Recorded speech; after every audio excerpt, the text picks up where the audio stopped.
불교에서는 우리가 윤회 환생을 한다고 가르치고 있죠. 그래서 사람이 죽으면 그것으로 끝나는 것이 아니고 또 업보에 따라서 뭐 벌레로, 고양이로, 개로 태어날 수도 있고 축생으로 태어날 수도 있다고 말합니다. 그러다가 또 기간이 차면 다시 사람으로 환생하게 된다고 가르칩니다. 그러나 기독교의 진리는 이제 한번 죽는 것은 사람에게 정하신 것이라고 말씀합니다. 우리가 일생을 살면서 또 일생이라는 말, 한평생이라는 말을 우리가 일상적으로 우리 양심이 가르쳐 주는 바에 따라서 하는 것도 우리의 생애는 단 한 번뿐이라고 하는 겁니다. 한 번뿐이지만 영원한 것이죠. 그래서 영원한 영생이냐 아니면 영원한 영벌이냐를 가르를 뿐이지 또다시 죽었다가 다시 나는 것은 없습니다. 그래서 단 한 번 주어진 이 인생, 이 한평생, 이 일생을 우리가 살면서 이 땅에서 애착을 가졌던 모든 것들이 때가 되면 다 두고 떠나야 한다는 것입니다. 좋아도 떠나보내야 하고 싫어도 떠나보내야 합니다. 아쉽지만은 이것이 바로 일생인 것입니다. 그렇다면 이 나그네 인생에서 우리가 기억하고 힘써야 할 것이 과연 무엇이겠습니까? 오늘 말씀을 통해서 주시는 주님의 음성에 귀를 기울이시기를 바랍니다. 세 가지로 말씀을 간략하게 증거하면서 은혜를 나누기를 바랍니다. 첫 번째로 우리는 나그네임을 의식하며 살라는 겁니다. 우리 13절 말씀을 함께 읽어봅니다. 이 사람들은 다 믿음을 따라 죽었으며 약속을 받지 못하였으되 그것들을 멀리서 보고 환영하며 또 땅에서는 외국인과 나그네임을 증언하였으니. 여기 13절 보시면 믿음으로 살아가는 사람들을 무엇라고 불렀습니까? 나그네라고 불렀습니다. 땅에서는 외국인과 나그네라고 했습니다. 이것은 인생 전체를 보는 놀라운 통찰력이라 할 수 있습니다. 우리가 진실한 그리스도인이 맞다고 하면 나그네 의식을 가지고 살아간다는 겁니다. 여러분, 신자와 불신자의 차이가 무엇이 있겠습니까? 여러 가지가 있겠지만은 오늘 본문을 통해서 간략하게 증명해 주고 있는 것이 있는데 바로 나그네 의식을 가지고 있느냐 없느냐의 차이라고 하는 것입니다. 믿음에 있는 사람들은 이 땅을 살아가는 동안 나그네 의식을 가지고 삽니다. 우리가 이런 나그네라고 하는 정체성 하나만 가져도 우리는 세상을 완전히 다르게 살 수 있습니다. 나그네 의식, 여러분 얼마나 중요한지 몰라요. 이 나그네 의식이 있으면 우리가 죽음도 두려워하지 않습니다. 이 나그네 의식이 있으면 이 세상의 욕심과 탐심도 버릴 수가 있게 하는 것입니다. 이 나그네 의식이 있으면 이 짧은 인생 나그네로 살아가는데 서로 용서할 수 있는 힘을 받게 되는 것입니다. 그렇기 때문에 나그네로 산다고 하는 것은 하나님이 우리에게 주신 은혜요, 하나님의 선물이라 할 수 있습니다. 여러분, 우리에게 두 가지 고향이 있지 않습니까? 먼저 육적인 고향이 있습니다. 다 저마다 고향이 다르죠. 우리 문 집사님 고향이 어디세요? 춘천. 여기 칠전동에서 나시고, 저는 태어난 곳이 어디냐 그러니까 저기 지금은 경상북도입니다만 울진에서 태어났다고 그래요. 그래서 한번 여행을 하면서 우리 형들한테 제가 어디서 났습니까? 그러니까 아스팔트 바닥이 여기서 네가 났다고 그러더라고요. 지금은 그렇게 돼 있습니다만 사람마다 다 태어난 고향이 있습니다.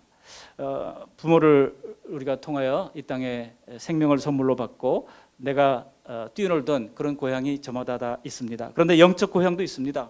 그 영적인 고향이 바로 하늘나라인 것입니다. 예수님을 믿는 우리 모두의 영적 고향은 모두 다 하늘로부터 온 하늘의 시민인 것입니다. 본적이 하늘나라이니 언젠가 우리는 다시 그리로 돌아가게 될 것입니다. 그래서 6절에 보면 16절에 보면 이렇게 표현하고 있습니다. 우리 16절 말씀 함께 읽어보십니다. 그들이 이제는 더 나은 본향을 사모하니 곧 하늘에 있는 것이라. 이러므로 하나님이 그들의 하나님이라 일컬음 받으심을 부끄러워하지 아니하시고 그를 위하여 한 성을 예비하셨느니라. 그들이 이제는 더 나은 본향을 사모하니 그랬습니다. 믿는 자들은 마땅히 하늘 본향을 사모한다는 것입니다. 우리는 이 땅의 주인이 아닙니다. 그래서 우리는 이 땅에서 외국인과 나그네로 살아가는 것입니다. 이 나그네 의식이 있느냐 없느냐에 따라서 인생관이 완전히 달라집니다. 여러분, 우리가 사는 이 지구는 우리가 잠시 머물러가는 여관방과 같습니다. 그런데 이 나그네 의식은요, 우리가 보통 나그네 의식 그러면 어르신들, 연세 되신 분들만 그렇게 생각을 하는 경우라고 생각하기 쉽지만 청년들도 나그네 힘을 느낄 때가 있어요. 언제 느낍니까? 졸업할 때. 여러분, 학교 졸업할 때 정말 앞으로 우리가 언제 어떤 모습으로 만날지 아무도 알 수 없지 않습니까? 우리 지난번에 우리 이태근 씨하고 우리 오직환 선교사님하고 우연히 이렇게 만나게 됐지 않습니까? 우리 청평에서 초등학교, 중학교, 고등학교를 다녔다 그러니까 누구냐 하고 누구 어떤 분이 오셨냐 그러니까 이제 오직환이라고 그러니까 이제 아마 우리 호승희 권사님 남편 되시는 이태근 씨가 내 동창인데 이렇게 해서 정말 뜻밖의 만남을 갖게 됐습니다. 그야말로 그런 뜻밖의 만남이 어디 있습니까? 제가 궁금했던 것이 몇 년 만에 만나는지 궁금했어요. 그래서 첫 번째 질문을 했더니 40년 만에 만난다고 그러더라고요. 40년, 짧은 세월이면 짧지만은 길게 보면 얼마나 긴 세월입니까? 40년 만에 만나가지고 서로 또 부둥켜 안고 이렇게 인사를 나누는 모습을 보면서 가슴이 찡해 왔습니다. 대학을 졸업하고 저마다의 삶의 길로 갈 때 우리가 언제 어떤 모습으로 만날지 아무도 모릅니다. 그럴 때 우리는 젊은 우리 청년들도 참 인생은 나그네구나 그런 생각을 느끼게 됩니다. 물론 가장 절실하게 인생의 나그네임을 느낄 수 있는 장소가 있습니다. 어딜까요? 장례식장입니다. 여러분 장례식장에 가보면 정말 인생은 부질없고 나그네라 하는 생각을 가지게 됩니다. 우리 원로 목사님 은퇴하실 때 했던 말이 제가 늘 기억나는 것이 있습니다. 다 부질없는 것이요 라고 하는 말씀. 뭐 여러 가지 좋은 말씀을 하려고 마지막 이렇게 적어보기도 했는데 다 부질없는 것이라고 해서 원고를 다 접어버리고 또 우리 예찬이가 얘기했던 4가지 얘기했지 않습니까? 그런데 저는 뭐 예찬이가 얘기했던 4가지는 기억이 안 나고 다 부질없는 거다. 이거 다 기억이 나더라고요. 인생은 부질없는 거다. 여러분 우리가 나그네임을 가장 절절하게 느낄 수 있는 현장, 바로 장례식 현장에서 우리가 산다고 하는 것이 결국은 죽음을 향해 가고 있는 것이구나 그것을 깨닫고, 결혼식에는 못 간다 할지라도 장례식에는 악착같이 우리가 할 필요가 있습니다. 그래서 부질없는 인생에 서로를 격려하면서 아웅다웅 살 필요가 없는 것을 우리가 배우게 되는 것입니다. 때때로 우리는 이 세상에서 고난을 당하기도 합니다. 그러나 기억하시기 바랍니다. 하나님은 사랑하는 자에게 고난을 주십니다. 왜 내가 고난을 당할까? 왜 나는 이렇게 힘들게 살까? 사실은 하나님은 그로 말미암아 너희가 이 땅에 사는 것이 바로 나그네로 사는 것임을 가르쳐 주시려는 것입니다. 그래서 여러분 시편 119편 71절에 고난당한 것이 내게 유익이라 이런 말미암아 내가 주의 율례를 배우게 되었나이다. 고난 속에서 배우게 됐다는 거예요.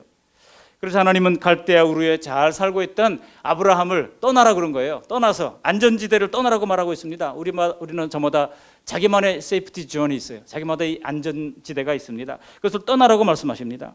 그래서 아브라함은 갈대아 우르를 떠나서 나그네로서 애굽에 살게 됩니다. 그러다가 나중에서야 하나님의 뜻을 알게 되지 않습니까? 창세기 23장 4절 보면 아브라함이 이야기합니다. 나는 당신들 중에 나그네여 거류하는 자이니 당신들 중에서 내게 매장할 소유주를 주어서 내가 나의 죽은 자를 내 앞에서 내어다가 장사하게 하시오. 그렇게 이야기하는 것을 봅니다. 갈대아 우르에서 당당하게 정착을 하고 살고 있던 그가 하나님이 나그네로 떠나라고 했을 때 떠나고 보니까 인생은 나그네구나. 비로소 긴 세월 만에 깨닫게 되었다는 뜻입니다. 나그네의 힘을 의식하며 이 땅에서 살면 우리가 이 땅에서 어리석은 부자로 살지 않게 됩니다. 여러분 땅도 마찬가지 아닙니까? 다 하나님의 것입니다. 땅의 소유 원칙은 필요한 대로 쓰는 겁니다. 필요한 대로. 그래서 미국의 헨리 조지라고 하는 사람이요, 이 성경적 원칙을 따라서 50년 만에 희년이 되면 땅을 다 이제 주인한테 돌려주는 거잖아요. 그래서 우리가 잠시 빌려 쓰는 것일 뿐, 그래서 50년 만에 다 돌려준다고 하는 개념을 세제에 반영한 거예요. 그게 뭡니까? 바로 2%의 토지세를 부과하게 된다는 겁니다. 그러면 50년 되면 다 그대로 뺏기는 거예요. 그러니까 땅을 무리하게 많이 소유하지 말고 꼭 필요한 만큼만 소유하게 되는 것입니다. 누가복음 12장에 보시면 형제 중에 동생이 형과 소유를 나누도록 청탁을 했다가 우리 예수님께 책망을 받는 장면이 나옵니다. 누가복음 12장 13절 이하에 보시면 무리 중에 한 사람이 이르되 선생님 내 형을 명하여 유산을 나와 나누게 하소서 하니 이르시되 이 사람아 누가 나를 너희의 재판장이나 물건 나누는 자로 세웠느냐 하시고, 그 다음에 중요한 말씀이 나와요. 15절에 그들에게 이르시되 삼가 모든 탐심을 물리치라 사람의 생명이 그 소유에 넉넉한 데 있지 아니하니라 하시고 그랬습니다. 여러분 우리가 사실 이 사실 하나만 인정한다 하더라도 우리는 깊은 영성을 유지할 수가 있습니다. 하나님은 다윗에게도 또 그리고 베드로에게도 그리고 또 바울에게도 모두 이 나그네 의식을 경험하면서 살도록 하나님께서 때로는 내모셨던 겁니다. 다윗이 사울왕의 칼날을 피해서 도망다니면서 얼마나 인생은 나그네인가를 절감했겠습니까? 오늘 본문 13절에도 보면 이렇게 이야기합니다. 우리 13절 말씀 다시 한번 읽어봅니다. 이 사람들은 다 믿음을 따라 죽었으며 약속을 받지 못하였으되 그것들을 멀리서 보고 환영하며 또 땅에서는 외국인과 나그네임을 증언하였으니. 여러분 여기 앞에 나오는 13절 전반절에 이 사람들이 누굽니까? 히브리서 11장이 무슨 장이에요? 믿음장이잖아요. 그래서 아브라함, 이삭, 야곱 이런 믿음의 조상들을 앞에서 소개했습니다. 이 사람들, 이들은 언제나 자기 자신에 대하여 나그네의 힘을 자랑 삼아 이야기했던 사람입니다. 믿음의 사람들이 누굽니까? 나그네의 힘을 자랑하고 나그네의 힘을 고백하는 사람입니다. 자기 존재를 철저하게 하나님께 나그네로 불러주신 사람이라고 하는 사람을 인정할 때에 우리는 그 사람이 바로 그리스도인이라고 하는 사실을 알게 되는 것입니다. 그러므로 우리 모두 이 나그네 의식을 가지고 나그네 힘을 인정하는 우리 모두가 되시기를 바랍니다. 한번 옆 사람에게 이야기하실까요? 당신이나 저나 나그네입니다. 한번 얘기해 보실까요? 당신이나 저나 나그네입니다. 맞죠? 네, 우리는 나그네입니다. 두 번째로 오늘 주시는 말씀은 나그네 의식을 가지고 섬기며 살라는 거예요. 나그네 의식을 가지고 섬기며 살라는 겁니다. 우리 그리스도 안에서 한 몸 된 지체로서 다른 지체를 나그네 의식으로 섬길 필요가 있습니다. 여러분, 나그네가 나그네를 섬긴다는 말이 있어요. 집 짓고 이제 부유하게 살면은요, 나그네의 배고픔과 고단함을 알지를 못합니다. 근데 자기도 나그네로 살아보니까 알겠거든요. 그래서 나그네가 나그네를 섬기는 겁니다. 하나님께서 이스라엘을 어떻게 훈련시키셨습니까? 하나님께서는 이스라엘을 나그네로 살도록 훈련하셨습니다. 그래서 여기서 안주하지 말아라. 그래서 계속해서 움직이는 겁니다. 광야 40년 동안 그들이 이제 몇 번이나 그들이 진을 쳐요. 무려 29번이나 계속 진을 치면서 이곳을 떠나서 저쪽으로 가고 저쪽에서 떠나서 이쪽으로 가고, 한 번 옮길 때마다 적어도 60만 명, 그죠? 장정만 60만 명이니까 대략 학자들에 따르면 200만 명을 해야 될 것으로 생각을 하고 있습니다. 얼마나 번잡하고 힘든 일입니까? 땅에 안주하는 것을 하나님께서는 좋아하지 않으셨습니다. 그래서 우리를 고난 가운데 집어넣으시고 연단하시는 것입니다. 믿음의 조상들의 생애는 정말 고난의 연속이었다고 해도 과언이 아닙니다. 아브라함은 물론이고 야곱은 어떻습니까? 20년 동안 머슴살이를 했지 않았습니까? 요셉도 마찬가지입니다. 철저하게 나그네 생활 속에서 하늘을 지붕 삼고 사는 그런 인생의 고난을 다 겪었던 것입니다. 그러면서 깨달았어요. 하나님이 나를 나그네로 부르시는구나. 이스라엘 백성도 마찬가지죠. 하나님의 택한 백성으로 훈련받기 위해서 하나님께서는 애굽으로 보내셔서 430년 동안 종살이를 하게 하셨던 겁니다. 출애굽한 이후에도 40년 광야 생활 동안 그 자체가 위험한 나그네의 삶이라고 할 수가 있었던 겁니다. 여러분, 이런 나그네의 삶을 통해서 깨닫게 되는 진리는 무엇입니까? 바로 오직 하나님만 의존하는 법을 배우라는 것입니다. 하나님만 의존하는 법을 배워라. 가나안 땅에 들어가서 그들이 성전을 짓고서 정착을 하며 살라고 그러니까 하나님께서 어떻게 하셨습니까? 아수르를 보내서, 바벨론을 보내서 그 성전마저도 다 헐어버리셨던 겁니다. 성전마저도, 종교적인 상징이었던 그 성전마저도 그들이 우상처럼 위할 이제 위험이 있다고 하는 것을 아시고 그것을 헐어버리셨던 것입니다. 그러니까 우리가 집을 짓는 것도요, 이게 그냥 살아있는 동안 사용할 집을 지으면 되는 겁니다. 살아있는 동안 활용할, 교회당도 마찬가지입니다. 교회당도 건물에 불과하지 않습니까? 우리가 있는 동안 활용하는 것일 뿐이지 여기에다가 뭐 영원한 가치를 둘 필요가 없는 것입니다. 그래서 이스라엘 백성들이 계속해서 처참한 나그네 생활을 또 바벨론 포로로 끌려가서 70년 동안이나 당하게 되는 것입니다. 무엇을 가르쳐 주려고 그랬어요? 바로 인생은 나그네의 힘을 가르치려고 했던 것입니다. 우리도 나그네입니다. 그런데 하나님께서 우리에게 주신 사명조차도 이 나그네 의식으로부터 출발하게 하십니다. 우리가 가진 복음이 여러분 언제 어떻게 흘러나왔습니까? 초대교회를 보세요. 초대교회 예루살렘에 안주하려고 하던 사람들을 성령께서 이제 흩으십니다. 근데 그 흩은 방법이 뭐예요? 핍박을 통해서 흩어 주셨던 겁니다.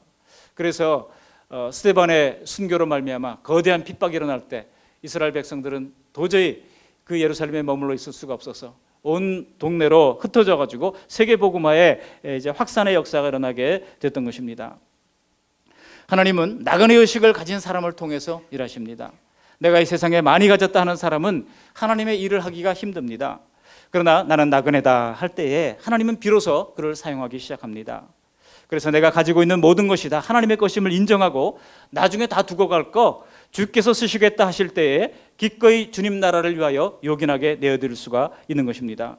예수님은 우리에게 보여주신 나그네의 모범이라 할 수 있습니다. 태어나신 장소 자체가 나그네길에서 만난 여관집 이제 구유에서 난 것 아니겠습니까? 공생애 중에도 누가복음 9장 58절 보시면 예수님께서 이렇게 말씀하시는 것이 나옵니다. 여우도 굴이 있고 공중의 새도 집이 있으되 인자는 머리 둘 곳이 없도다 그랬습니다. 마지막 십자가상에서는 옷 한 벌 걸치지 않고 주님께서 돌아가신 것입니다.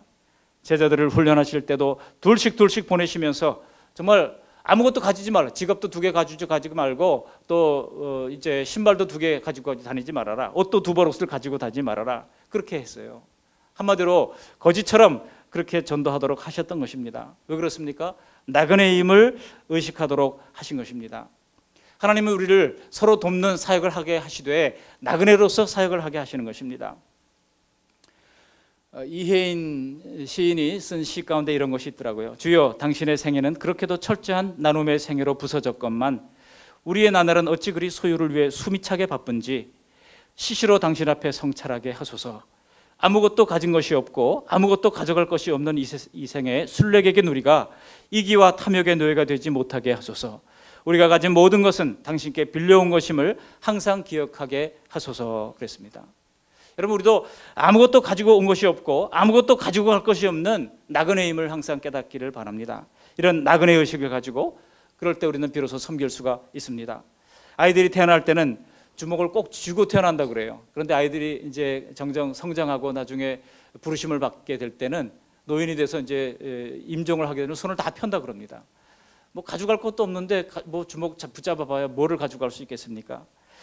여러분, 수의에게 수의가 있잖아요. 수의를 입을 때 수의가 없는 것이 있어요. 뭐가 없어요? 주머니가 없잖아요. 수의는 주머니가 없습니다. 아무것도 가지고 갈 수 없는 것이 인생이기에 수의에는 주머니가 없는 것입니다. 어차피 죽게 될 인생, 이 사실을 빨리 알면 알수록 우리는 섬기면서 살 수 있게 되는 것입니다. 집안에 있는 여러분 옷에 꽉꽉 쟁여놓고 나중에 입어야지 하다가 못 입고 돌아가신다고요. 그러니까 꺼내 입으세요. 꺼내 입으시고 또 맛있는 거 나중에 먹어야지 했다가 냉장고에 나중에 못 먹어요. 못 먹고 나중에 시간 돼서 버리지 않습니까? 이제 식은 밥부터 먹지 마시고 새 밥부터 먹으세요. 새 밥부터 먹으시고 새 옷부터 입으시고 이 짧은 인생 나그네로서 본향을 사모하며 사는 우리 모두가 되시기를 바랍니다.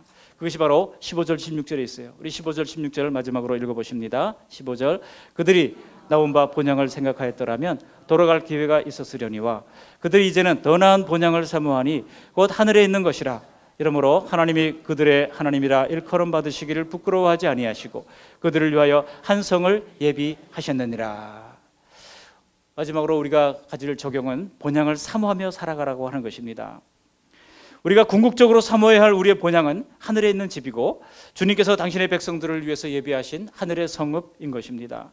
우리는 오랫동안 이 집을 천국이라 불러왔습니다. 그런데 오늘 어떤 사람들은 이런 천국 신앙을 타계 신앙이다 하면서 좀 비아냥거리는 경향이 있습니다. 왜 그렇습니까? 너무 이 세상이 좋아졌어요. 옛날에 비해서 너무나 좋아졌어요. 그러다 보니까 자꾸 이게 죽으면서 영원한 내세를 바라보는 그 신앙을 좀 별로 좋지 않게 생각하면서 타계 신앙이라고 하는 그런 그룹들이 생겨났어요. 왜 그렇습니까? 너무나 물질적이고 너무나 세속적인 신앙에 빠져있기 때문에 이런 부류들이 생겨나는 것입니다. 그러나 우리가 진실로 주님께서 준비하신 내세가 영원하고 영광스러운 것임을 믿는다면 당장 눈앞에 이익에 매달리는 천박한 모습으로 살아갈 필요가 있겠습니까? 순례자의 여행길에서 출세하고 성공하려다 보면 결국 순례의 길을 포기할 수밖에 없습니다. 철로역정의 주인공, 요즘 개봉관에서 철로역정 애니메이션 영화 하잖아요. 그 철로역정에 보시면 주인공 크리스천이 아름다운 집의 환대도 거부하고 허영의 시장에 유혹도 뿌리치고 앞으로 나갈 수 있었던 것은 천국의 소망 때문 아니었습니까? 천국은 하나님의 통치하시는 상태, 하나님이 다스리는 상태를 말하는 것입니다. 동시에 하나님이 예비하신 도성이라고 하는 또 다른 불연속성이 있는 것입니다. 천국은 하나님이 통치하는 상태라고만 하면 연속성만 강조해요. 지금도 누군가 우리를 통치를 받고 있지 않습니까? 국가의 통치를 받고 있고 하나님이 또 이 세상에서도 우리를 통치하신다. 그렇게 생각하면 천국을 이제 저 세상 또 다른 세상이 아니라 이 땅이 바로 천국의 연장선상임을 생각하는 그런 연속성으로 생각하는 분들이 있어요. 그러나 천국은 분명히 성경에 기록되기를 그런 연속성이 있을 뿐만 아니라 또한 완전히 또 다른 도성인 하늘의 도성인 불연속성이 있다고 하는 것을 우리가 분명히 인식할 필요가 있다는 것입니다. 그래서 16절 하반절에 뭐라고 그랬어요? 그들을 위하여 뭐를 예비하셨다고요? 한 성을 예비하셨다는 거예요. 이 땅에서 우리가 하나님의 통치를 받는 것도 천국이지만 그러나 이 땅과 전혀 다른 저 하늘의 세계, 저 한 성을 예비하신 그 세계가 분명히 있다는 것입니다. 우리는 이 순례자의 길을 걷는 동안 영적 내비게이션을 따라가야 합니다. 요즘 내비게이션 여행할 때 없으면 참 불편하죠. 그런데요, 이거를 업데이트를 안 하고 계속 따라가다 보니까 어떤 때는 막 헤매는 때가 있어요. 뭐 자동차가 막 뭐 바다 위를 가고 산으로 가고 도대체 그래서 막 헤매는 게, 오히려 없으면 그냥 옛날 감각으로 찾아갈 텐데 그것 때문에도 혼동스러운 경우들이 있습니다. 그러나 여러분, 우리가 영적 내비게이션을 하나님께서 고장나지 않는 영적 내비게이션을 허락해 주셨습니다. 그것이 무엇일까요? 바로 하나님의 말씀인 이 성경을 우리에게 허락해 주신 것입니다. 이 약속의 말씀인 성경을 우리가 날마다 잘 따라가며 안내를 잘 받는다고 하면 우리는 방황함이 없는 그런 순례자의 길을 감당할 수가 있을 것입니다. 그래서 이 신적 내비게이션의 안내를 우리가 믿고 따르느냐가 중요합니다. 내 감각만 의지하고 따라가다 보면 오히려 잘못 가는 경우가 있죠. 그래서 우리는 이 고장나지 않는 영적 내비게이션을 날마다 믿고 순종하고 따라가는 우리 모두가 되시기를 바랍니다. 히브리서 11장 8절에 아브라함이 갈대아 우르를 떠날 수 있었던 이유가 무엇입니까? 하나님의 약속을 믿는 믿음과 순종이 있었기 때문에 가능했던 겁니다. 로마서 10장 17절에 그러므로 믿음은 들음에서 나며 들음은 그리스도의 뭐로 말미암았느니라? 말씀으로 말미암았느니라 그랬습니다. 하나님의 말씀이 우리의 영원한 고장나지 않는 완전한 내비게이션인 줄 믿습니다. 믿음은 결코 맹목이 아닙니다. 하나님의 말씀, 그리스도의 말씀에 근거하고 있는 것입니다.